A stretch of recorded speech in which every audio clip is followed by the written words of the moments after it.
আপনাদের যদি কেউ প্রশ্ন করে ভারতের একটি প্রাচীনতম দুর্গের নাম কি? আচ্ছা, ভারতের এমন একটি ফোর্টের নাম বলুন তো, যে ফোর্টটি সর্বাধিকবার বিভিন্ন রাজাদের হাত ঘুরে প্রায় ১,৫০০ বছর ধরে স্বমহিমায় আজও বিরাজমান। এসব প্রশ্নের উত্তর একটাই, the great one and only Gwalior fort. Mughal সম্রাট বাবর যাকে ভারতের দুর্গগুলির মধ্যে মুক্ত বলে অভিহিত করেছেন। চলুন না আজ আপনাদের নিয়ে যাই সেই গোয়ালিয়র ফোর্টে, তার অজানা ইতিহাসকে জানতে। গাইডের মাধ্যমে সেই সমস্ত তথ্যের উদ্ঘাটন করব আপনাদের সামনে।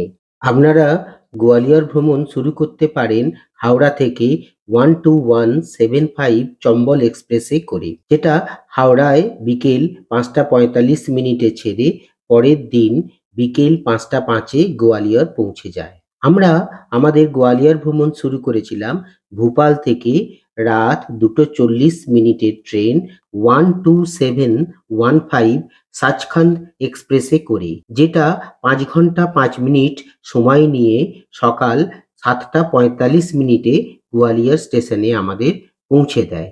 গোয়ালিয়র স্টেশনে পৌঁছে আমরা খুব সস্তায় সুস্বাদু ব্রেকফাস্ট করে রওনা দিই গোয়ালিয়র ফোর্টের উদ্দেশ্যে। এখানে আপনাদের বলে রাখি, গোয়ালিয়র ফোর্ট পর্যন্ত যাওয়ার জন্যই আপনারা অটো ঠিক করবেন। সারা দিনের প্রোগ্রামের অটো এখান থেকে কখনোই ঠিক করবেন না, কারণ গোয়ালিয়র ফোর্ট দর্শন করতে গেলে গোয়ালিয়র ফোর্ট সংলগ্ন স্থান থেকেই আপনাদের অটো বা গাড়ি বুক করতে হবে। তাই আপনাদের ফোর্ট পর্যন্ত অটো প্রথমে বুক করবেন। গোয়ালিয়র ফোর্ট থেকে স্টেশন ৪-৫ কিলোমিটার হবে। ভাড়া নেয় অটোতে ১৫০ থেকে ২০০ টাকা। আমাদের পুজোর ভ্রমণের শেষ গন্তব্য গোয়ালিয়র ফোর্ট আমরা ভোপাল থেকে সচখন্দ এক্সপ্রেস ধরে পৌঁছে গিয়েছিলাম। ভোপালে যাওয়ার আগে আমরা অমরকন্টক এবং অমরকন্টকের পাশাপাশি দর্শনীয় সমস্ত স্থানের ভিডিও আপনাদের ২টি পর্বে, আর ভোপালের কাছে অবস্থিত ভীমবেটকা এবং সাঁচি স্তূপের দর্শন, ভারতের সবথেকে বৃহত্তম শিবলিঙ্গ রাজা ভোজের মন্দির ২টি পর্বে উপস্থাপন করেছি ডক্টর শ্যামল মিত্রের ইউটিউব চ্যানেলের মাধ্যমে। আপনারা সেই ভিডিওগুলো দেখে না থাকলে দেখে নেবেন, ভিডিওর লিংক ডেসক্রিপশন বক্সে আমি দিয়ে রাখলাম। আজ ১৩ই অক্টোবর ২০২৪ গোয়ালিয়র ফোর্টে পৌঁছে যাই। ওখানে গোয়ালিয়র ফোর্টের যে অটো বা গাড়ি দুরকম আছে, আমরা গাড়ি করি সমস্ত ফোর্ট পাশাপাশি তেলির মন্দির এবং আরো দর্শনীয় স্থান ঘুরে দেখানোর জন্য ওরা নেয় আমাদের কাছ থেকে ৬০০ টাকা। সেই ৬০০ টাকা দিয়ে আমরা গোয়ালিয়র ফোর্ট এবং তার সংলগ্ন মন্দির গুলো ঘুরিয়ে দেখি, তারপর আবার তারা গোয়ালিয়র ফোর্টের ওখানেই আমাদের ছেড়ে দেয়। গোয়ালিয়র ফোর্টকে ঠিক মতন এক্সপ্লোর করতে গেলে আপনাদের অবশ্যই গাইড নিতে হবে। আমরা প্রথমে ভাবছিলাম যে গাইডটা নেবো কিনা। ওনা প্রথমে ১২০০ টাকায় কন্ট্যাক্ট হয়, তারপর আস্তে আস্তে বিভিন্ন স্থানগুলো পরে আলাদা আলাদা রেট হিসেবে টোটাল ২,০০০ টাকা নেয়, পাশাপাশি সমস্ত কিছু দর্শনীয় স্থান ঘুরে দেখানোর জন্য। এই গাইড বাদশাহ মির্জার ফোন নাম্বার আমি দিয়ে রাখবো। আপনারা যখন নিজেরা গোয়ালিয়র ফোর্ট আসবেন তখন আর গাইড নেওয়ার দরকার নেই। আমার এই ভিডিওগুলো দেখলে তার পুঙ্খানুপুঙ্খ বর্ণনা আপনারা পেয়ে যাবেন এই গোয়ালিয়র ফোর্টের। ग्वालियर फोर्ट में आपका हार्दिक स्वागत है। मैं यहाँ का गाइड हूँ, मेरा नाम है मिर्ज़ा। ठीक है, हम लोग जिस पार्ट पे खड़े हैं ये पार्ट राजा मानसिंह द्वारा बनाया गया था 16वीं सेंचुरी के अंदर, और ये जो पार्ट आप देख रहे हैं ये राजा मानसिंह का शिव मंदिर हुआ करता था। बीच में शिवलिंग थी, जब मुगल यहाँ पे आए थे तो उन्होंने शिवलिंग को हटा दिया था और इस पार्ट को एक जेल में परिवर्तित कर दिया। उन्होंने नॉर्थ इंडिया से काफ़ी राजा पकड़े हुए थे और उन्होंने उनको इस जेल में कैद कर दिया। उसके बाद उन्होंने जहांगीर ने सिखों के 6वें गुरु हरगोबिंद साहब को दिल्ली से बुला के यहाँ पे कैद कर लिया था किले में नजरबंद। তারপর সামনের দিকে বেরুলেই গোয়ালিয়র ফোর্টের অপূর্ব এক দৃশ্য আমরা দেখতে পাই। গোয়ালিয়র ফোর্টের সামনে গাইড বাদশাহ মির্জার সাবলীল অনবদ্য উপস্থাপনায় আপনারা হয়তো নতুনভাবে ফিরে পাবেন এই দুর্গের বর্ণনাময় অতীতকে। जब कभी भी आप ग्वालियर फोर्ट सर्च करते हैं गूगल के ऊपर, सबसे पहले जो चित्र उभर के आता है वो इस अद्भुत महल का आता है। और जब इस महल को लोग देखते हैं, ख़ासकर इन पेंटिंग्स को जब लोग देखते हैं तो वो आश्चर्यचकित हो जाते हैं। वो समझते हैं कि शायद ये पेंटिंग्स नई होंगी, जबकि ये पेंटिंग्स नई नहीं हैं। ये पेंटिंग्स उस दौर की हैं जब इस महल को बनाया गया था। आप इस अद्भुत बिल्डिंग को देख रहे हैं, इसका नाम है मान मंदिर पैलेस। इसका निर्माण राजा मान सिंह तोमर, जो तोमर वंश के थे, उन्होंने 1486 से लेकर 1508 तक करवाया था। इसको बनने में टोटल 22 साल लगे थे। আগের পর্বে আমরা গোয়ালিয়র ফোর্টের মানসিং প্যালেসের মধ্যে অনেক অজানা ইতিহাস জেনেছি। আজকে আমরা জানবো এই ফোর্টেরই মধ্যে অবস্থিত এসির ব্যবস্থা, দূর থেকে খবরদারি করার আধুনিক কালের সিসিটিভির মতন ব্যবস্থা, আরও বিস্ময়ে অবাক হয়ে যেতে হয় সেই যুগের টেলিফোন ব্যবস্থার কথা জেনে। এছাড়াও আমরা দেখব রতনমহল, করণমহল, সেই সময়কার জহরকুণ্ড, আরো অনেক কিছু, সেগুলো আপনাদের সামনে উপস্থাপন করব এই ভিডিওতে। আপনাদের সকলকে তাই আরেকবার ডক্টর শ্যামল মিত্রের ইউটিউব চ্যানেলে স্বাগত জানিয়ে শুরু করি আজকের গোয়ালিয়র ফোর্টের শেষ পর্ব। আগের পর্বে ঝাঁসির রানী লক্ষ্মীবাঈয়ের এই ফোর্ট থেকে ঘোড়া সহ ঝাঁপ দিয়ে নিশ্চিত মৃত্যুকে আলিঙ্গন করার ইতিহাস বলেছিলাম। আজ সেই স্থানটা ঘুরে দেখব। घायल होने के बाद में वहाँ पे एक कुटिया बनी हुई थी। यहाँ वो पहुँची थी, वहाँ पे एक पंडित जी थे, तो उन्होंने कहा था कि मैं नहीं चाहती कि मेरी बॉडी ख़त्म होने के बाद अंग्रेज़ मुझको चिता दे, मेरी चिता को आग लगाए। तो इसलिए मेरी आपसे प्रार्थना है कि जब मेरा स्वर्गवास हो जाएगा तो आप मुझको इस कुटिया में ही चिता दे ख़त्म कर दें। तो उनको वहाँ चिता दी गई थी, उनको वहाँ पे आग दी गई थी, मुखाग्नि दी गई थी, और वहाँ पर उनकी समाधि बनी है जिस पर लिखा है, हर बुंदेली मुँह से हमने सुनी यही कहानी थी, खूब लेली मर्दानी वो तो झांसी वाली रानी थी। वो इस गेट से किलोमीटर में प्रवेश किया। ये गेट झांसी रोड पर खुलता है। আজকালকার দিনের এসি মতো প্রাকৃতিক এসি ঘরকে ঠান্ডা করার পদ্ধতি ছিল এই ফোর্টে। বাঁশের নল দিয়ে জল আসতো, সুগন্ধি ও বাইরের গরম বাতাসকে জল দিয়ে ঠান্ডা করার পদ্ধতি দেখে আপনি বিস্ময়ে হতবাক হয়ে যাবেন। শুনে নিই সেই সমস্ত এসি করার পদ্ধতি বাদশাহ মির্জার কাছে। Left and right side, you can see when you hold in the center of the window, it was the old and natural AC system. But how it worked? Because we didn't have any electricity system at all in China. But it worked by mind. See how it worked? Can you see the long circle in the center? During summer time, they remove the circle out from the whole, the non-circle. They remove it out. And they put one big bamboo in the hole. The half part of the bamboo was outside and second part inside. Then they made two single wood fan, and they fixed on the both sides of bamboo those fans, and they fixed this stone at like this present position. One fan was out, another fan was in.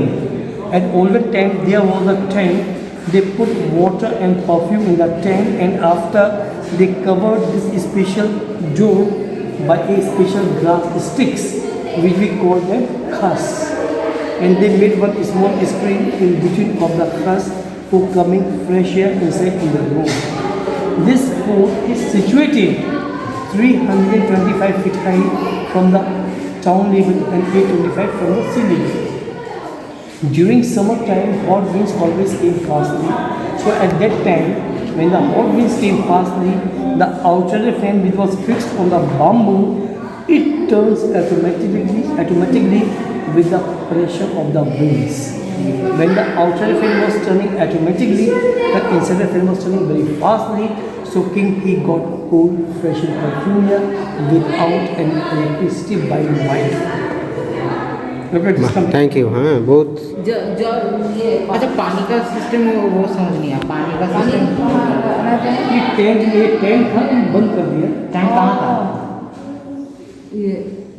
It was covered by stone. Please come.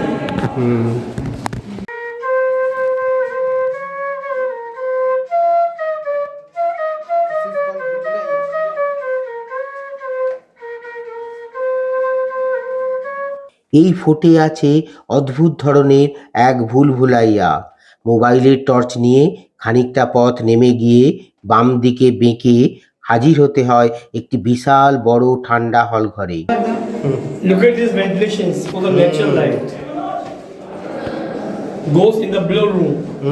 This light for the inside room, the natural light comes from the outside of the palace.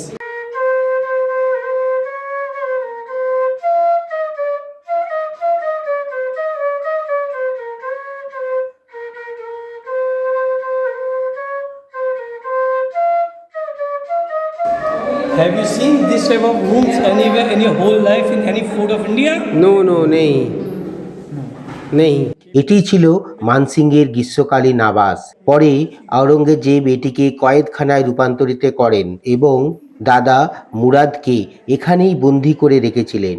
নিচে নামার পথে বাইরে থেকে সূর্যের আলো আসার পদ্ধতিও আপনাদের এখানে মুগ্ধ করবে। Time on the month of Sawan, King Mansing's 8 queens put it 1, 2, 3, 4, 5, 6, 7, 8 swings in each and every hooks, and they all swing together inside in this room. छोड़ा चलते हैं Because the temperature of this room was very cool. But when this food was captured by Aurangzeb, at that time he converted this food as a prison, and he converted this room as a royal prison. And he caught his own brother Murad in the room in the royal prison for 2 years, 3 months. When Aurangzeb was tired from the habit of Murad, at that time he fixed one big iron rod in this block and in that block. And he hanged his brother Murad here. Murad was hanged inside in this room, in the center of this room. So after being Mansingh, this room as well was as a hanging. See, ये देखिए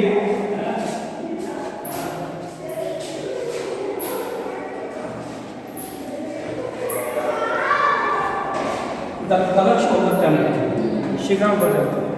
Look at this color. 516 years old. See, even now it seems like new.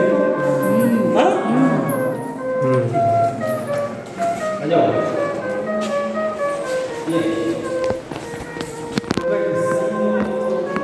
Telephone system. Communication, walkie-talkie. The first telephone system of the world. Which is made from the trunk of the elephant represents Ganesha. See, at old time, mirrors were fixed inside in this frame. Vertical mirrors. So the natural light is came from outside of the palace is reflected to the vertical mirrors, and the light came in them. This is a scientific.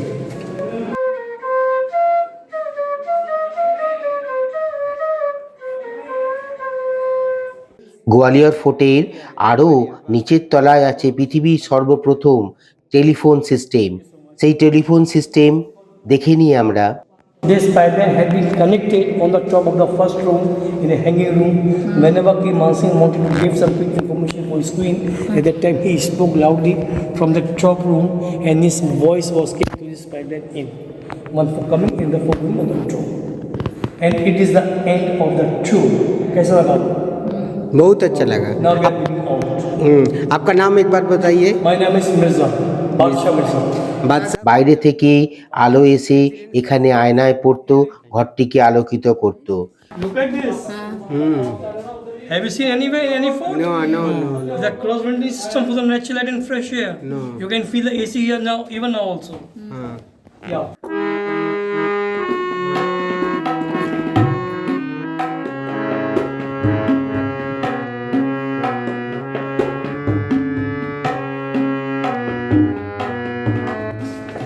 Very nice. Sir अभी आपने तो एक part देखा, 2 part तो ही बाकी है, मतलब वो उससे बहुत ज़्यादा शानदार है। जब भी मैं कहता हूँ जब ना ना आप जो गैस ढूंढते जो हैं, एक्सप्लेन है तो जो एक्सप्लेन किया था बहुत अच्छा, very nice. Your elaboration and the description is very very good. মানসিংয়ের পরবর্তী উত্তরপুরুষের যদি কোনো সময় যুদ্ধে হেরে যেত তাহলে এই জায়গাটাতেই রাজ পতাকাকে নামিয়ে নেওয়া হতো।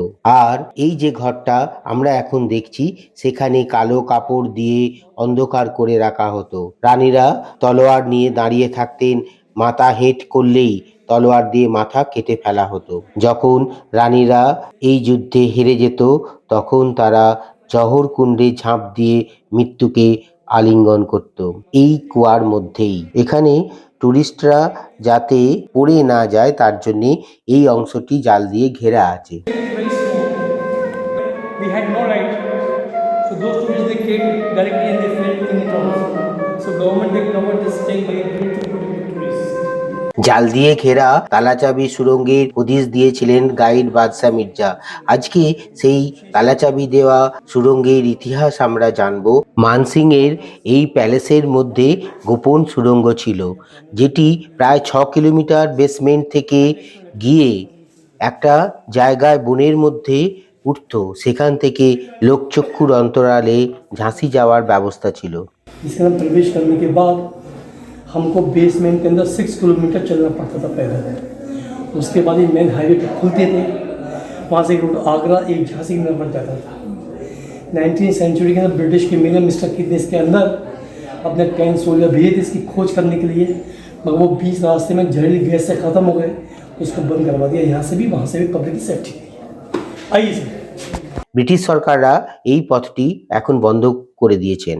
এরপর গাইড বাদশা মির্জার সঙ্গে তখনকার দিনের হাতি রাখার জায়গা, সৈন্য থাকার জায়গা আমরা দেখে নিই। Whenever King Mansingh wanted to go anywhere, that time his elephant is came and stand here, and King Mansingh Choma he mount on the elephant from here.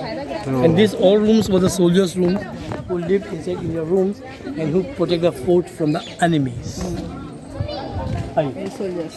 এখানেও আর একটা জিনিস দেখার, তখনকার দিনে ছোট রাজারা কর দিতে না পারলে তাদের বন্দি করে রাখা হতো এই স্থানেই, সেটা আমরা এখন দেখে নিই। जो राजा छोटे राजा बड़े राजा को टैक्स नहीं देते थे, प्रॉपर लगान जिसको हम कहते हैं, नहीं देते थे, उनको पकड़कर इन जेलों में कैद किया जाता था एक एक राजा को। इसलिए इट्स अ रॉयल प्रिजन। ये देखिए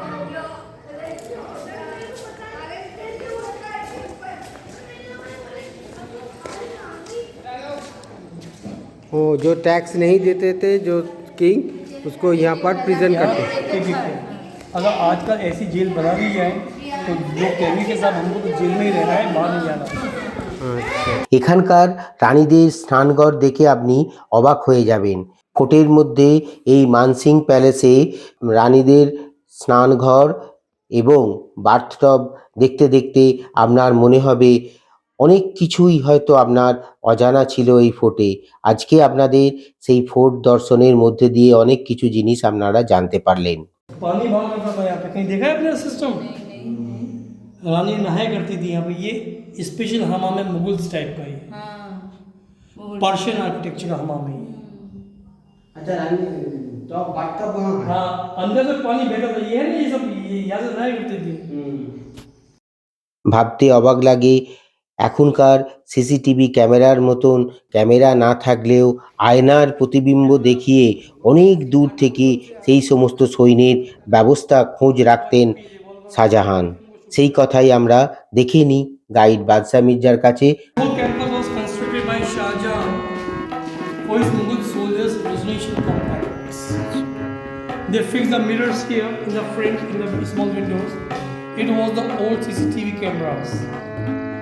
At all time, one security officer was sent here, and through the mirrors, they all know the location of the whole park. এই মানসিং প্যালেসের সংলগ্ন পাশেই আছে বিক্রমাদিত্য প্যালেস। 1516 খ্রিস্টাব্দে মানসিং এর ছেলের নাম অনুসারে এই প্যালেসটি তৈরি। জনশ্রুতি কোহিনূর হীরা এখান থেকেই ভেট দিয়েছিলেন হুমায়ুনকে। অদূরে রাজা করণ সিং এর 1454 থেকে 1479 পর্যন্ত তৈরি হয়েছিল করণ মন্দির, যা কীর্তি মন্দির নামেও অধিক সমাদৃত। ये फोर्ट का ये टैंक है, और इसके अंदर इस टाइप के पूरे किले में 12 टैंक हुआ करते थे। जब कोई राजा इस किले पे आक्रमण करता था तो प्रेजेंट राजा इस किले के सारे मेन गेट बंद करवा के किले के अंदर 3 साल तक बगैर बाहर निकले रह सकता था। कोई किले के अंदर इतना पानी था पीने के लिए और इतनी ज़मीन थी खेती के लिए, तो ये किला हिंदुस्तान के किलों की एक अद्भुत चाबी का था। इसको जीना काफ़ी नामुमकिन हुआ करता था। ये काफ़ी ऊंचाई पे था और पानी और खाने का पूरा बंदोबस्त था। 3-3 साल तक फौज इसमें पड़े रहती थी। 3 साल तक हाँ। मैंने जो पानी है उसको पी सकते थे, पी सकते कितना थे। स्टॉक था और ना खाने का स्टॉक हुआ करता था। अच्छा, खाने का स्टॉक कितना हाँ, था? तो दोनों गेट बंद करके बाहर नहीं निकल सकते थे, किले के अंदर रहते थे। ओह, इसलिए ये हिंदुस्तान की किलों की चाबी कहलाती है। मुगल आर्किटेक्चर है। हाँ, फादर ऑफ शाहजहां और son of Akbar.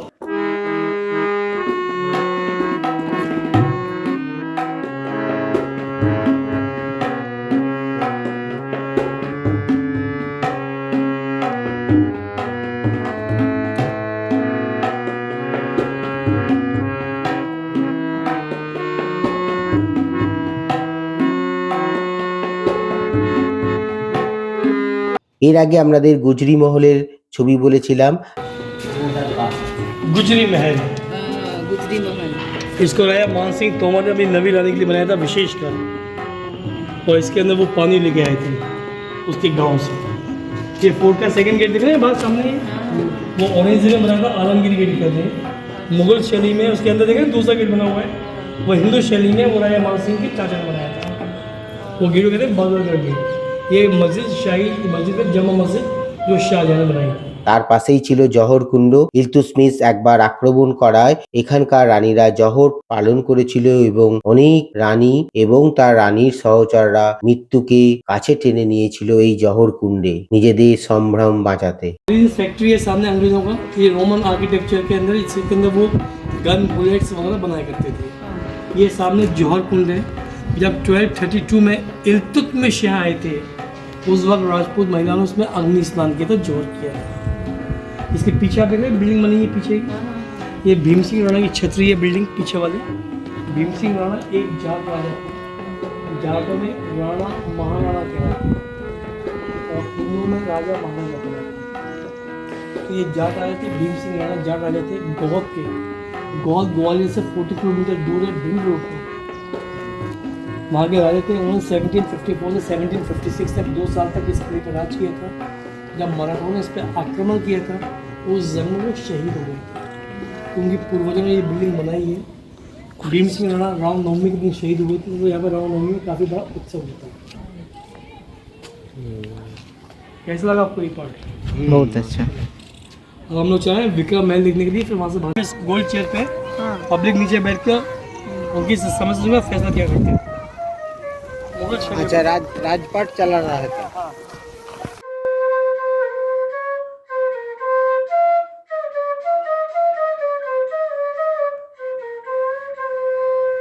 Gwalior ফোর্টের Man Singh palace, Vikramaditya palace, জহর কুণ্ড, করণ মহল প্রভৃতি দেখে আপনাদের প্রায় ঘন্টা 3 সময় লেগে যাবে। তারপর আপনারা গোয়ালিয়র ফোর্টের সামনে চলে আসবেন। আপনাদের সেই গাড়ি নিয়ে যাবে আরো 3টি দর্শনীয় স্থান দেখানোর জন্য। সাসবৌ মন্দির, তেলিকা মন্দির এবং দাতা বান্দেশ্বর গুরুদ্বারা। এইসব গল্প নিয়ে আসবো পরের পর্বে। ততক্ষণ আপনারা সব খুব ভালো থাকবেন। অনেক অনেক শুভকামনা রইল প্রত্যেকের জন্য।